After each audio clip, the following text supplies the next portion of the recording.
Isa na lang kulang kay Jerel. Yan. Next year na siya mag-graduate. Yan ang apat.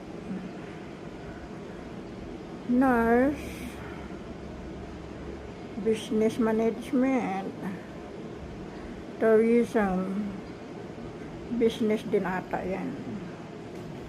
Ito business,